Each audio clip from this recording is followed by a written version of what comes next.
So we must do two things, two great things together to encompass that enormous new view that lies before us, but to encompass it within the framework of science, to see it within the whole categorical framework of science, and to see that these two are not separate, but that they are wedded. The bigness of the idea, the newness of the idea, the greatness of it is one with the structure of science, the structure of being itself. So let's look at spirit. And you move on in your study material and begin to look at the layout of spirit. You see that we start with the level of science itself and ask now the question about these ideas that characterize the inner core nature of spirit, the inner essence of spirit itself. Which ideas express what spirit is, therefore, as itself, without relationship, without any relationship. And you know already what I mean by that, that there's no relationship to idea or ideas or to the human condition. It's all in itself, as itself, and we have those ideas that are appearing there on that level that we have seen through our dimensional structuring. What are they? We have reality, substance, the only, nature, good, and somethingness. Okay? So from the standpoint of the word, which ideas, which of those ideas give us a standpoint of spirit as the word in its essential core nature from the standpoint of the word? And I would say that the idea nature is falling into that category, into that place value. The nature, spirit says, I am nature. I'm the nature of everything. I, spirit, am in myself the nature of being. And substance. We have nature and substance there. Substance, that the very essence of what spirit is, you see, is both nature and substance. In fact, you can hardly identify or define either one of those ideas without the other. Somehow they go together so beautifully that the nature of being is spirit, that this is the substance of being. Spirit is the substance of being. That the essential substance, the very nature of being itself, of everything that we have seen about mind, you see, everything that we've seen about mind is spirit. That's the nature of it. Can you catch that? Spirit will qualify now mind. It reflects back upon mind. Actually, you see that we're in the word order. We're taking our subject in the word order. So every time we come to something new in that subject, we can refer back to everything that has gone before. All that has gone before. So everything that we have seen now about mind, the nature of that is spirit. The substance of it is spirit. By equivalence, then, it's not material. It's not anything else but spirit. So spirit in its word sense, in the sense of declaring what I, spirit, am, spirit declares, I am the nature of all, the nature of everything. Yes, we talked about taking our subject in the word order, and the fact that every time we come to something new, it refers back to everything that we have already seen. We're going to find that we get a great building up. We begin to build up something that is absolutely tremendous as we go on through the seven, and it's the seven teaching us about themselves through the word order. So I need to know what I'm referring to here when I say that spirit is the nature and it's the substance. Well, the nature of what? The nature and substance of what? Well, the nature of mind, you see. Spirit is the nature of mind. Spirit is the substance of mind. And then what does the Christ say about that? That was a word sense. Now the Christ comes in and it says, spirit in itself, as itself, is good. I wonder if you can see that. I wonder if you can see why good is an idea that belongs with the Christ. It's really gorgeous, because good is the expression of God, you see. And we say the Christ is all to do with the expression of the Word. Expressing the Word will always show us something about the expression. How is God expressed? How is that nature, that substance expressed? As good. It's God good. Good qualifies, you see. Good tells us about that nature. So that term good it's a great idea. It's a tremendous idea. And if you can grasp that relationship, really, namely that good will come in with the Christ, because the Christ always has to do with how the Word is expressed, you see. This will be a deep spiritual point for you that never leaves you. It's fundamental to the system and to our understanding. Remember, meaning is relational, okay? If you look up the definition of good in the glossary, it's a very, very high definition. It's something like spirit, omnipotence, omniscience, omnipresence, omniaction. Let's just check the textbook and make sure that we've got that right. Yes, good. God. See, good is God. Spirit. Omnipotence. Omniscience. Omnipresence. Omniaction. It's this question of meaning being relational. Where is that term placed in the whole system and the whole framework? Because generally speaking, we have a very relative sense of that term good. We know that on the human plane, we have that claim of good and evil. What's good and what's evil? And we use that term good all the time in a very haphazard way, in a matter-of-fact way. You know, I had a good day, I had a bad day. For us, it's very, very relative in the human, all connected with the human.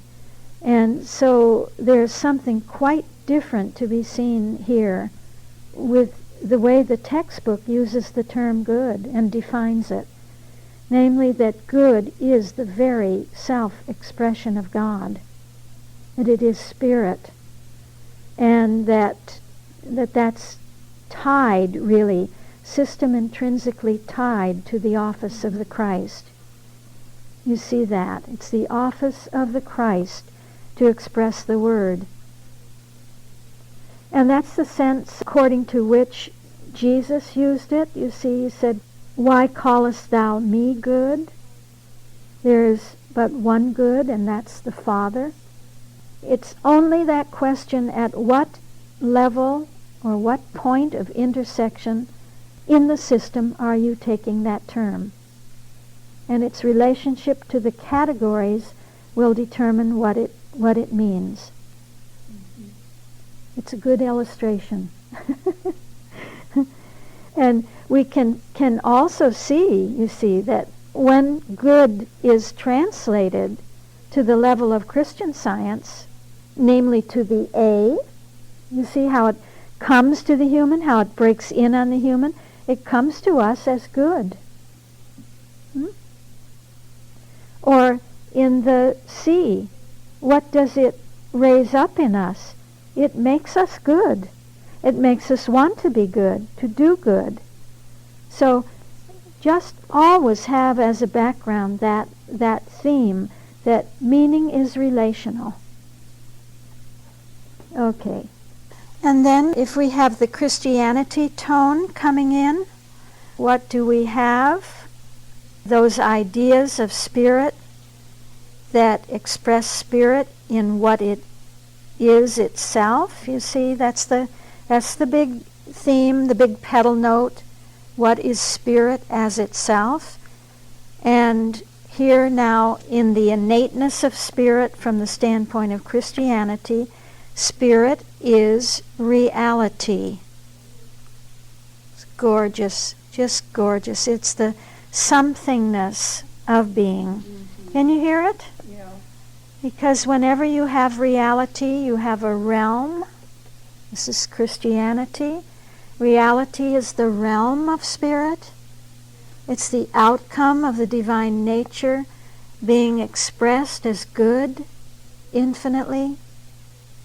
What is it that holds that infinite outcome? This is reality. And this is the realm of the somethingness. Now you know that the textbook speaks of the somethingness of spirit. It's like the substance, you see, but it's the substance that has been expressed as good, and the outcome of that is the infinite somethingness of spirit. You hear what we said, about those nesses. Whenever you have the ness gives always a realm sense. It's the somethingness. And that's Christianity. Christianity holds that whole nature in its full and complete expression as good. The whole expression of good is reality, spiritual reality. And that's the somethingness of being. Does it make sense? Mm-hmm. Good. I don't know why we said that before. I don't know why we didn't see it before. I don't either. Because when you hear it, it does make sense, and it's a beautiful sense. Then we come to science, and what does science say? Science says, well, can you understand then that spirit as itself, can you understand through the Word, the Christ in Christianity, that spirit is the only thing? It's the only. There is no other. And that's the adorable one. Science says, that's the only thing there is. I am the only. Spirit says, I am the only. I am the adorable one. The adorable one thing that there is. So we have a great precluding and excluding of the possibility that there could ever be more or something else, anything else other than spirit. Anything else than good. Anything else but the reality and somethingness of being that is spirit. So this sets the whole tone now for everything that will follow, all the further levels and what they will show us about spirit. The tone is set. That's why it's so important that we be clear about the level of science itself through the calculus and the place value of those ideas which we have seen there. And the whole dimensional impact of spirit in its calculus at every further level will be coined by what we have just seen. And so we make that descent. There is that descent. We come to divine science. What do we have here? Do we have a relationship? You see, now I ask you, do we have a relationship? I don't want to keep telling you. I want you to recall. Is there a relationship on the level of divine science? Yes. What is it? It's the synonymous term and its idea. And what we learn about divine science is that divine science shows us the oneness, the relationship of oneness between principle and principle's idea of itself. When I say principle, you know that we mean really with that each of the 7 synonymous terms. That's shorthand, that's science shorthand for saying that if I'm looking at mind, then I see the relationship of mind and mind's idea. If spirit, spirit and spirit's idea, and so forth. So that will be true for every synonymous term. And here it's the oneness now of spirit and spirit's idea. But you must remember that it's spirit's idea as the whole, the complete, the entire idea of spirit. The whole of spirit's creation, the whole self-creation. Is that clear? Okay? So as we become aware of this movement from science to divine science, we begin to realize that there is a distinct change of consciousness from the level of science itself to divine science. And now we have ideas that will tell us something about the relationship of spirit to spirit's idea of itself. Gosh, it's so complex, isn't it? It's a great complexity, a spiritual complexity. That's a high degree of order. All of these aspects and standpoints and categories working together. The synonym and its ideas really are being framed by the categories of the levels and the calculus. Yeah. So the infinite idea of spirit, with which spirit is absolutely one in a relationship of oneness, how is this characterized through the 4, through the calculus 4? What does spirit as the word say? Spirit says this relationship is divine order. It's a relationship of divine order. It's a oneness of the divine order of spirit. And when spirit as the Christ looks at that question of spirit in relationship to its infinite idea, the Christ says, this infinite idea of spirit in relationship with the whole creation of spirit is expressed as the calculus of spirit, the rhythm of spirit. Beautiful. So the order that we saw at the point of the word now, that order is expressed in and by the calculus of spirit, the rhythm of spirit. You know, these terms are so gorgeous to me. They are unmistakably having to do with the Christ, to my sense. And we see that what spirit is in its own realm, in relation with its own infinite self-expression as its idea, that is the calculus of spirit. Spirit as the Christ calculates the idea of spirit. This is typically the standpoint of the Christ. And you would be able to feel why rhythm is an idea of spirit under the Christ, would you? Would you be able to feel that? You see that order of the word from the standpoint of the Christ is a rhythm. The order is a rhythm. It's a rhythmic order. It has movement within it. It's never a static order. That's the Christ. It has that rhythm within it. You know, the whole universe is filled with rhythm. It's filled with rhythms. I was recently drawn back to a volume that I have had on my shelf for a number of years now, and as so often happens when I first look at a book, I don't see everything that's there. But I just recalled that there was something in that book, in fact quite a bit about rhythm and rhythms.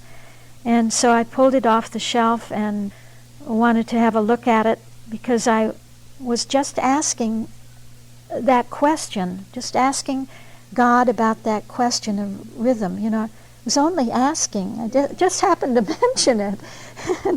and this book, falls mentally into my lap, and when I opened it up, it was absolutely filled with talking about rhythms and, circadian rhythms and the circa semiseptan rhythms and 7-day rhythms and 3.5-day rhythms, 28-day rhythms, 12-hour rhythms, 24-hour rhythms, and was telling just black on white that nature is filled, you see. Nature is filled with these rhythms. Yeah. And how they all work together. There comes the sense of Christianity in that no rhythm stands on its own, but it relates to all the others. They all work together. And even the body, if we dare to mention such a thing as the body. There's a beautiful fact that there are rhythms at every point throughout the whole system of the body and its subsystems, that those rhythms are taking care of the nature of the body. They keep it, you see, in a homeostasis, and they keep it being what it should be and doing what it should do, operating the way it should operate. You see, it's really an expression, again, of divine cybernetics, because the real rhythm comes out of the calculus, you see. That calculus, that fourfold calculus. So you get calculus really in two ways. We have it with the four. We also speak of the calculus of spirit, namely that the whole movement of being is a movement of spirit, but it is coming out of the operational four. We know that all of this, it just stamps everything and coins everything with its cycle, with the cycle of the four and the seven. And we see that here. We see it from level to level. We see the four leading to the four, leading to the four, leading to the four. Over and over again. Where do the four lead us? They lead us back to the four, huh? Always at either in a descent at a further level of the four, or in an ascent to a higher and higher, a scaling of those four. So we have that. It's a terrific rhythm that is moving the world, moving the universe, moving everything. It's a cycle. And I think that's why they call certain rhythms circadian. You see that they're like circles. They circle around. They have feedback loops in them. And they govern the homeostasis and the homeoraisa of an organism, of a system. I just can't hate that, You just can't disdain that. You can't say, oh, that's material. It isn't material. Not at all. I don't care if it's a human body or a plant or whatever it is. I only hear rhythm. I only hear the one rhythm, which is spirit and the calculus working. So we hear the rhythm of spirit being expressed everywhere, being expressed throughout nature, you see. How spirit calculates its order through and as the rhythm of spirit. This is the Christ. This is the Christ, yes. And it's because there is something that makes everything work, everything operate. And we know further that divine science is all to do with the self-operation of being. Being. You've heard that? That's what the accentuation on being, small b, and the beingness of that.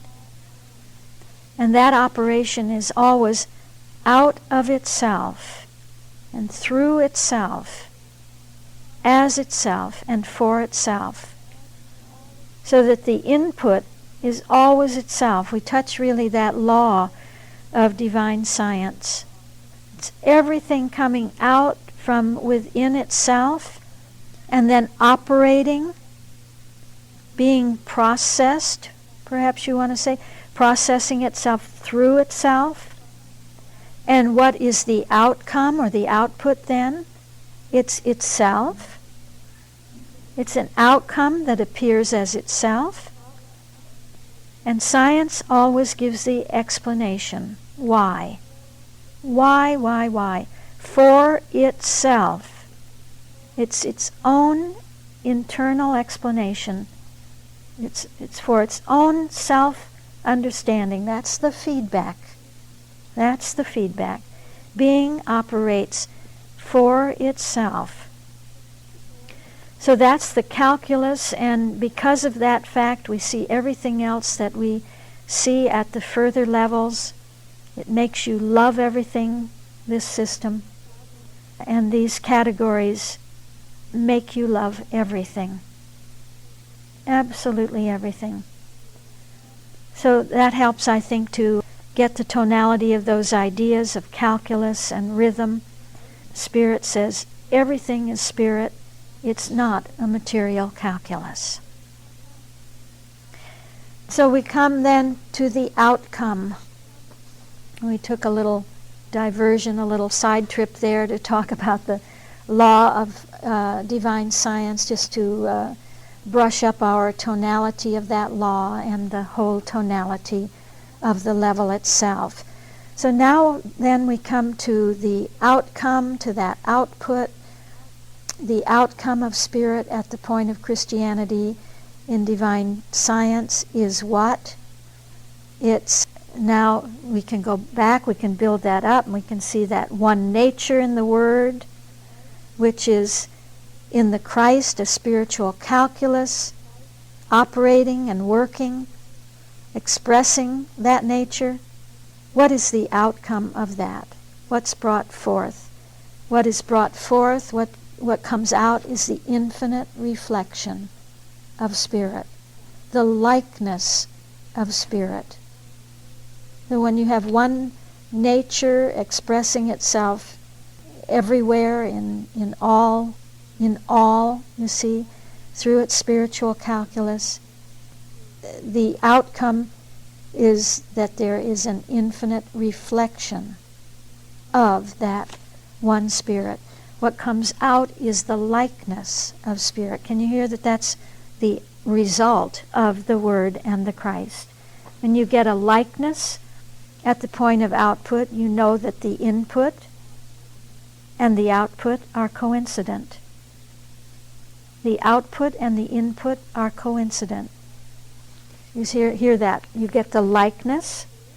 So this is a proof, really, that input and output are coincident. How have they been made coincident? Through the Christ. Through the Christ.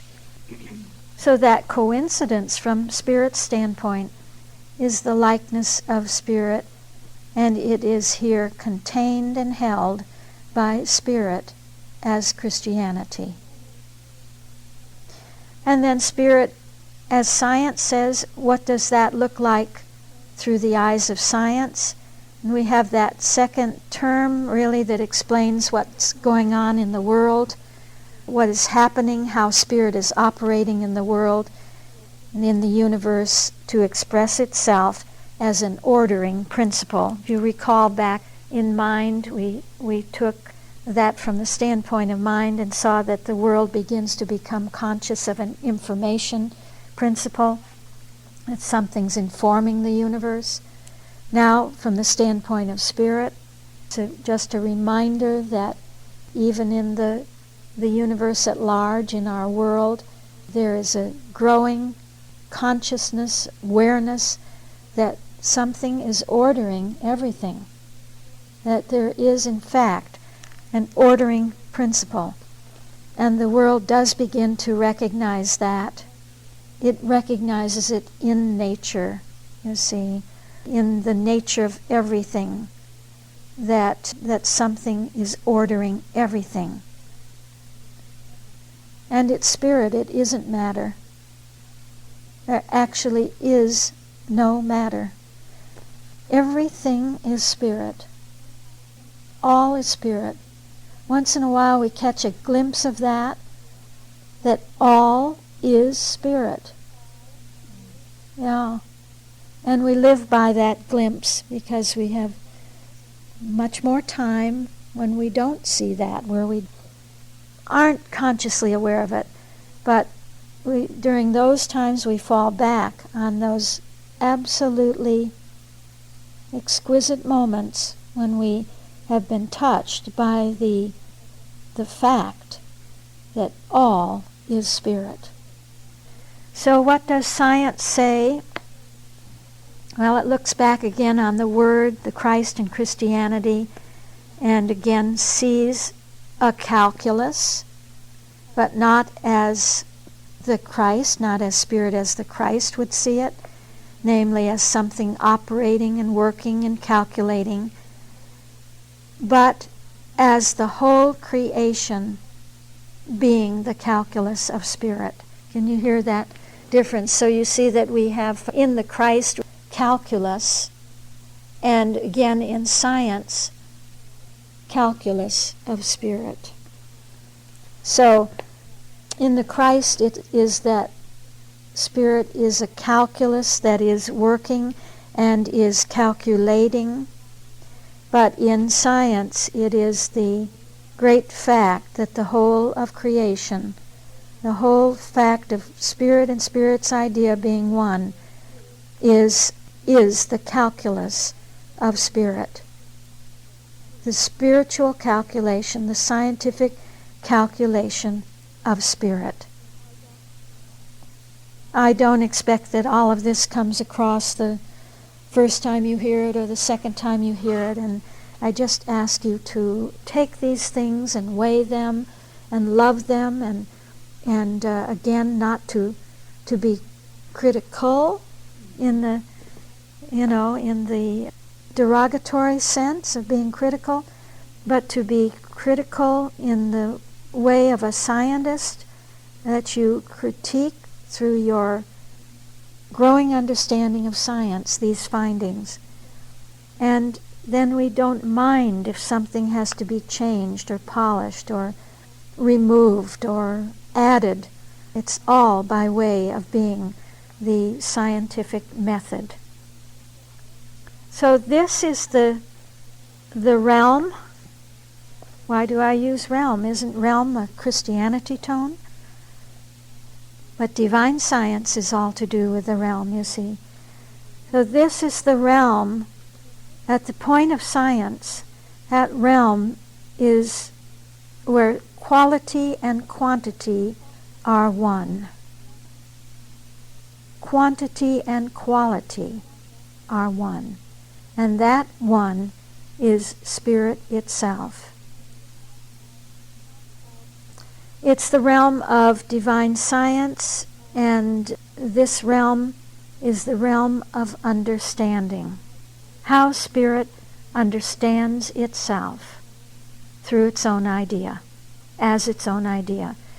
And we touch in a way from the standpoint also of divine science itself here.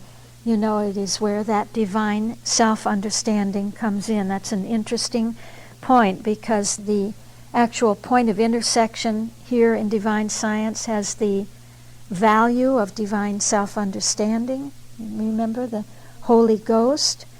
And also we see now from the standpoint of spirit that this is where spirit is understanding. Again, it's a great complexity, and you just take what you can now. Take what you understand now and love that. And it will grow, it will enlarge. Don't become frustrated over it. Don't give up. Don't think, no, I can't get it, it's too much. It's too much. It isn't too much. Because the Christ will give you the understanding that is right for you. Just right at this point in time and space, you will have what you need from this whole subject, each one of you. And you don't have to feel, I have to get it, I have to understand it. It's interesting it comes up right here at the point of understanding. That the Christ will give you your own understanding, tailored to you, exactly right for you. And the rest will come in order. It will come in an order that understanding will be developed within you. It will unfold within you. And we have to trust. Gosh, these are all things of spirit. We have to trust that spirit works in that way, and the Christ works in that way to give us exactly what we need to know and to understand.